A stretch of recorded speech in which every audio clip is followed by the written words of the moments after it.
I bet you would have won. Hey, welcome back, ScreenCrush. I'm Ryan Airy, and these are all of the Easter eggs, references, and little things you might have missed in The Boys Season 4, Episode 4. And guys, this episode was intense. So we need to break down what the hell is inside of Butcher and the horrors that made Homelander into the sociopathic killer that I love to hate. What's going to happen now that Hughie's dad has woken from his coma and he's on Compound V? And a very quick disclaimer, guys, this show is very political. The entire series has become an allegory for our modern politics and the extreme divides in our country. So we're going to be pointing out the references that the creators of the show are making and the messages that they are trying to deliver. We're not trying to preach our own personal politics, we're simply conveying to you the meaning behind these references. So the title of this episode is called Wisdom of the Ages, and that speaks to the episode's main theme of being haunted by past mistakes and trauma. Several characters face the consequences of choices they have made in the past. Butcher is dealing with the repercussions of taking V to cure his cancer. Annie's abortion is revealed to the public. Kimiko has to face a woman who she has literally scarred, while Frenchie's current happiness with Colin is threatened by his past with little Nina. But the main person facing his past is Homelander, except Homelander is a villain, so his arc is inverted from the heroes. Instead of reliving his own mistakes, he forces his captors to relive theirs. Hughie is the only character who seems to let go of his past trauma when he forgives A-Train,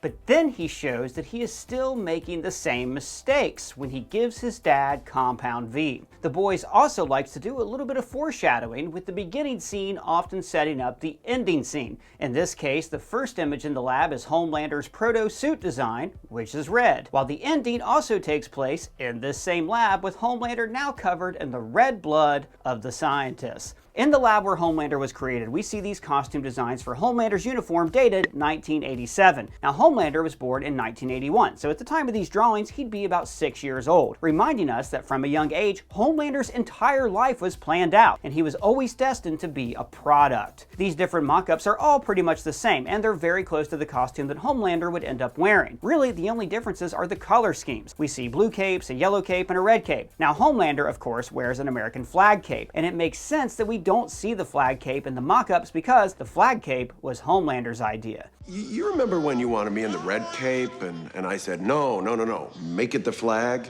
Now, on this bulletin board, we see a letter thumbtacked next to these pictures of Marty and Frank, but the letter doesn't actually say anything. It's just an assortment of random words that don't actually make any grammatical sense. Now, this could simply be a production thing where they needed a letter but didn't bother actually putting any details on it. That's also the case for this newspaper snippet. The headline reads, "Nervous System Mystery Revealed by Greg Gilmore," but the text beneath is gibberish. The only letter that isn't gibberish seems to be this Vought International memo to all staff regarding confidentiality. This memo's subject line is Odessa, Odessa being the code name for an organization that allegedly assisted helping Nazis, such as Nazi scientists, to escape prosecution and escape to other countries. And we know that the United States did this with the Nazi scientist Friedrich Vought, the creator of Compound V, as well as with his wife, who would later go on to become Stormfront. Concerning Stormfront and alleged Nazi ties. Excuse me, I'm looking for... Oh my God, your beard is disgusting. I cannot spend my money here. My beard? What was that guy's problem?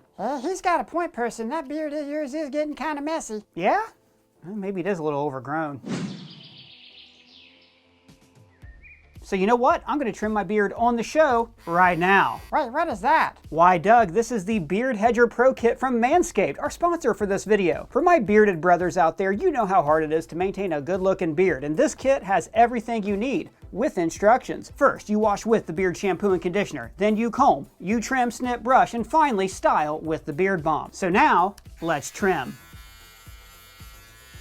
You know, fellas, Manscaped is trusted by more than 10 million men worldwide for their trimmers, hygiene and shower formulations, and premium boxers. I'm actually wearing the boxers right now. See? Guys, I've actually been using Manscaped trimmers for years, the curtains and the carpet. This beard hedger has more than 20 hair cutting links that can be selected with their zoom wheel. You get 20 links with one guard, so you don't have to worry about a million clip-on guard attachments to get the job done. There, now I brush it out, and next I'm going to add a little bit of beard balm. There, is that better? Yeah, you look great. Now I feel comfortable spending my money here. So guys, go to manscaped.com today and get 20% off plus free shipping when you use promo code ScreenCrush at checkout. That is 20% off plus free international shipping with promo code ScreenCrush at manscaped.com. Now, back to the boys. Here in the lab, we can see a green liquid. Now this is temporary compound V, which has a green color as opposed to the blue color of standard compound V. Temporary compound V lasts for 24 hours and is the version that Vought decided to try to sell to the US military. And it's the same version of V that we saw Butcher and Hughie use last season. I mean, what sad bastard self-medicates like that, eh? And now Butcher is suffering from a tumor from his excessive use of V, but there's also something alive inside of him. Now at first I thought this creature crawling around inside a Butcher might be yet another illusion resulting from his brain cancer, but the true answer can be found in the Boys animated show Diabolical. Now Diabolical isn't fully canon to the Boys series. Apparently only some of the episodes are considered canon to the live action. Those episodes being Nubian vs. Nubian, John and Son He, and 1 + 1 = 2. Holiday ad 5052 on Reddit pointed out that in John and Son He, we see a husband inject his dying wife with compound V. His wife was also dying of cancer and had a mass of cells just like Butcher. After injecting his wife with compound V, the mass of cells became sentient and transformed into this tentacle-like monster.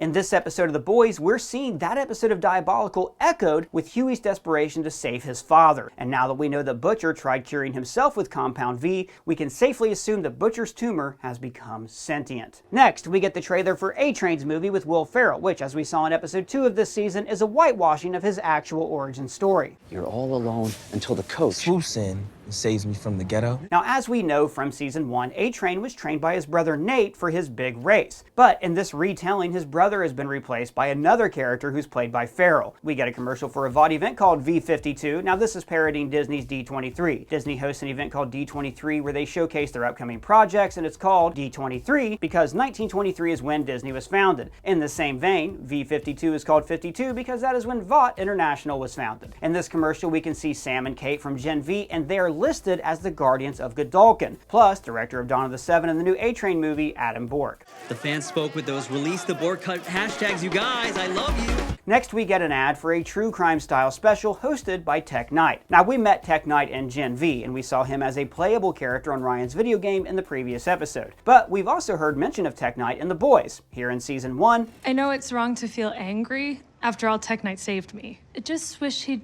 been a little more gentle with my spine. and here in season 2. I believe you have a premiere of Tech Knight Lives to go to? This special is about the massacre at Godolphin University that we saw in the show Gen V. We see a huge human massacre go down, and Marie uses her blood manipulation powers to take down her fellow Supes. When Kate goes to use her psychic coma powers on Jordan, Marie blows up her hand, and then in flies Homelander. Do you like attacking your own kind? Marie and her friends are framed by Vought for this massacre, and they're locked away in an unknown location. And of course, this Vought sponsored show is pushing the narrative that Marie and her friends are responsible for the bloody tirade that went down. And you'll see here in the bottom corner the logo for Vought Plus, Vought streaming service. And speaking of celebrations of consumerism, have you seen this new, totally badass Nirvana Soup baby shirt that we just designed for our merch store? It's a parody of the famous Nirvana album cover, and a tribute to one of the most messed up scenes ever in The Boys. That was diabolical! We even have Diabolical written in the Nevermind font here. We also have this amazing Butchie shirt parodying Butcher in the Punisher's first appearance, and this one that parodies the cover of Captain America issue 1 with Soldier Boy calling Hitler a disappointment. You're a f***ing disappointment. Guys, I love capitalism, and our boys shirts at our merch store are the perfect celebrations of the fully rewarded consumer-driven lifestyle that we Americans all enjoy. Shopping our merch store is the best way to support our channel and for you to fight against the evildoer. So, support your country. Buy things. The link is below. So we know that Frenchie has been hooking up with Colin, but that he's feeling guilty because he killed his family. Last week, Frenchie contacted his old friend Cherie, who he used to pull illegal jobs with back before joining the boys, and we heard her mention the judge's son. You remember Colin Hauser? The judge's son? And now we know that this judge was overseeing a case against the Russian mob and Little Nina, who we saw in past seasons. And there was this Russian mafia thing in Brighton Beach. Their boss was this woman. My mom was going to make an example out of her. Colin mentions to Frenchie how the killer had burn spots on his ankle. Now this is a callback to how Frenchie's father used to burn him with cigarettes when he was a child. Smoke a good wash, tell me you love me. Then Sage's plan to use a social media algorithm to turn people against Starlight was very reminiscent of Stormfront's use of memes in Season 2. You spent $273 million on that Saving America bullshit, and I am running circles around you with 5 guys on laptops churning out memes. The troll farms are already digging up fringe anti-Starlight content and injecting it into the mainstream. Firecracker calls Sage one of the good ones, a blatantly racist remark reminiscent of Stormfront's veiled racism in Season 2. In the bottom corner of this scene, you can see the Vought News Network logo, which looks exactly like the Fox News Network logo, and Vought News, of course, is a direct parody of Fox News, the right-wing cable channel. At Firecracker's big presentation, we hear her mention Kanye West, which makes perfect sense considering his recent anti-Semitic remarks and his admiration for the right wing. Ezekiel is back. Now, of course, you'll remember him from Season 1. He is an evangelical right-wing preacher who preaches against homosexuality. Yet, as we saw in Season 1, he participates in homosexual escapades. Back at the lab where Homelander was created, we're seeing Homelander toy with his old friends and the staff. And for the first time, we're getting to see just how horribly Homelander was treated. Relax. We've always known that Homelander was abused, and we've had several references to his horrible upbringing in a lab through past seasons of the show. You should have been raised in a home with a family who loved you, not in a cold lab with doctors. And yet, I turned out great. And Homelander's mommy issues with Madeline Stillwell, of course, stem from him never having a mother or a traditional upbringing like the BS one that Vought tries to sell to the public. In this exchange between MM and Butcher, we find out why Butcher needed the 50 grand. Not a word about that 50 grand and what happened to it to Mallory, mother. Straight up web weaver stinky spider. Heroin enemas don't come cheap, my son. Webweaver being the character from the Boys comics that's a play on Spider-Man, and we actually saw him in episode 3 on this 7 video game that Ryan was playing. Now, we've talked before about how Butcher seems to be finally coming out of his shell a bit. Last week he told Ryan how he felt, and he's done the same for Hughie and even MM. But he's taking another moment here to express to MM how much he respects him, and how he not only wants MM to get Ryan away from Homelander, but he wants MM to raise Ryan. Get him out of there. Raise him. Raise him. You're the best dad I know him. Now, Butcher has never trusted himself to raise Ryan because he thinks he would mess it up. 'Cause I'm a bad man. I ain't got no business looking after a kid. He wants Ryan to be brought up right so that maybe he could actually be what most Vought soups have never been, a good person and a true hero. Butcher says, Just weren't sure whether you wanted us to kneel before you cross or burn it. a reference to the right-wing saying that you'll see on shirts and bumper stickers that read, "Stand for the flag, kneel for the cross." Now, this phrase was popularized by the right in response to Colin Kaepernick kneeling during the national anthem to protest the mistreatment of African Americans regarding police brutality. Now, many people interpreted this peaceful protest as disrespect for the flag and the military and created this aforementioned slogan. And Butcher's response was, of course, in reference to how back in the day, racists in the KKK would burn crosses to intimidate and threaten African Americans and other minority groups throughout history. And of course, Firecracker never disappoints with her ignorant and xenophobic comebacks, taking it as far as to correct an Englishman speaking English by telling him to Talk American? So Butcher got dirt from Webweaver, and it turns out that Ms. I call everyone I don't like a pedophile is in fact a pedophile. And you met that lovely 15-year-old boy who tickled your fancy and, well, then tickled more than that, didn't he? If her followers were actually principled and critical in thought, this type of revelation would make them turn on her. But as we've seen in our modern politics, many politicians don't actually care about truth or facts. They only care about narratives that promote their own agenda. But instead of denying her hookup with a 15-year-old and claiming that it never happened, which she totally could have done by claiming the video was a deepfake or something, she instead fessed up and flipped the script to favor her and make her out to be some kind of God-fearing redeemed sinner. Ezekiel says, Any January, 12 letters, that's 2 more 6s. 666. What more proof could you possibly need? Now, this is a classic tactic used by evangelical alt-right extremists, where they bend over backwards to try to find a way to make something seem satanic. Here is the message. Antichrist. 666 in Hebrew. Bottoms up and the double F's. We learned that Starlight, on her very first save, blinded a civilian. But what they don't tell you is that she blinded one of those hostages that day. Now, this is a callback to this line from season 1. I mean, I don't remember, but my mom said that When I was born, I almost blinded the doctor. And I really appreciate what this tells us about Starlight. Her first save was spontaneous and raw and real. It wasn't some pre-planned, orchestrated fake save like Soup's overseen by Vought. Starlight was a real superhero and saved real people, not for the cameras, but because she wanted to use her power to do something great and help people. Back in season 1, Starlight was caught off guard by how unheroic the Seven were and how the saves they did were all for cameras. You're amazing. That was so great. That was really good. Smile for the camera. On Firecracker's keys, you can see a Confederate flag keychain. Now, I don't have to explain to you all of the historical racism behind that flag. I'll just say that it's not surprising that Firecracker has this keychain. This also reminded me of this scene in season 3 where we saw a Homelander portrait on the side of a barn where he was painted wearing a Confederate flag cape. When A-Train goes into Homelander's apartment, I got super nervous because Homelander has super smell, and he knows what different people smell like. He recognized Hughie's scent. It's you Campbell, I can smell him. And he recognized Butcher's smell on Ryan. You've been at William Butcher's. I can smell him on you. So are you telling me that he isn't going to smell that A-Train has been in his apartment? And if that wasn't bad enough, we find out that Ashley did this. You left a floater in his toilet? That is super ballsy. I'd imagine Homelander would be able to know who left that deposit in his toilet just by the smell. I mean, we're all supposed to fear even speaking too loudly for fear that Homelander might hear you through the walls. So this recklessness being demonstrated by A-Train, and especially Ashley, was a little odd considering they're supposed to be terrified of Homelander. But on that same note, I guess this is foreshadowing the fact that Ashley and A-Train are finally nearing the end of tolerating Homelander and his tyranny. Death may be starting to look more appealing than living under this guy's thumb. Now we know that A-Train is desperate to be forgiven, but damn, the risk he's taking here shows that he must be truly living in some seriously deep guilt. While A-Train is looking for the Compound V, we see this drawer full of refrigerated breast milk from Madeline Stillwell. Yet another reminder of how Homelander's mommy issues are so crucial to who he is as a villain, just like Ryan's mother will be crucial to the hero that he becomes. Back at the lab, we see Homelander's height marked on the wall, and we see where it transitions from John to Homelander. And guys, this episode is just so freaking sad. I mean, just seeing these marks on the wall showing his height from over the years, this is something you'd find in your childhood home, but for Homelander,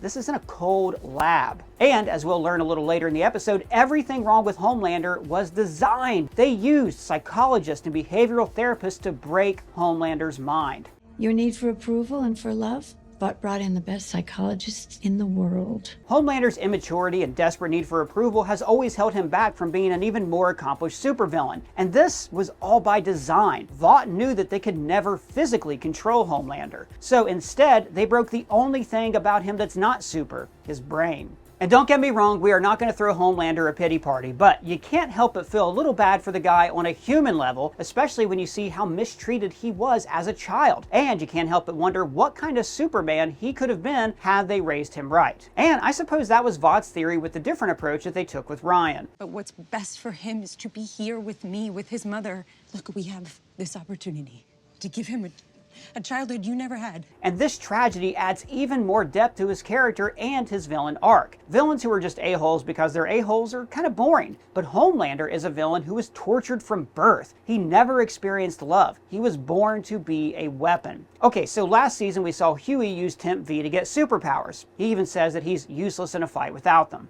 With it, I can actually help. Without it, I'm probably dead.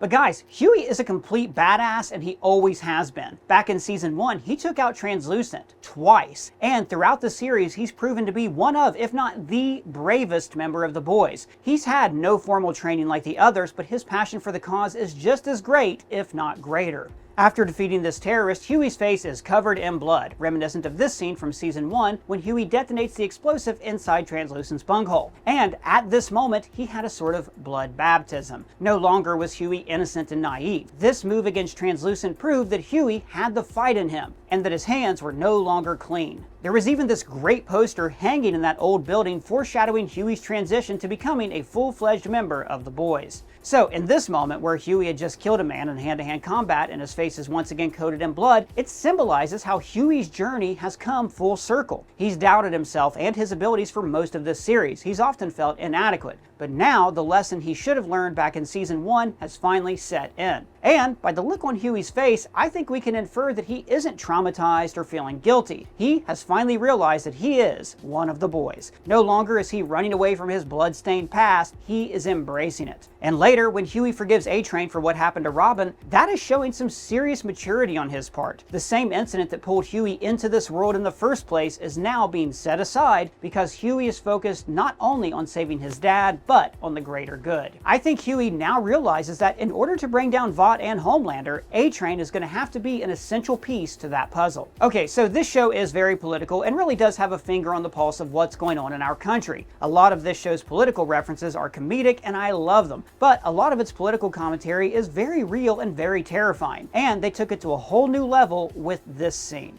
She found out that she was pregnant and she had an abortion. This scene is meant to represent the current debate happening in our country right now regarding abortion. Some states want your private medical records to be viewable by the government so that they can monitor your reproductive health. And then Sage says what we're all thinking. How's that for uppity, Cracker? But despite how bad Firecracker may have deserved that beatdown, she has now fallen victim to their plan, making Starlight and her movement out to be a violent and radical group. Now last week we saw this bloody tool on Sage's table and we weren't sure what it was, but a lot of you helped us out and commented letting us know that it could have been used to give herself a lobotomy. And boom! You were right. Sage's brain can regenerate, so temporarily lobotomizing herself is the only way she can get some peace and feel normal. Stab me in the brain and the little bitch goes back. This actually reminded us of an episode of House MD, where the patient is super smart, but he's so smart that he cannot live a normal life. He can't relate with his girlfriend, or he can't have friends, or even be happy. He has a condition called TTP, and he uses alcohol and drugs to make him feel normal. Now House, of course, solves the case and cures him, but the patient decides to go back to being normal, and House equates this to lobotomizing Einstein. And the episode ends with Hughie's dad being injected with Compound V, but Butcher warned that he tried healing himself with V, and we all know how that worked out. All it did was bring up the big day.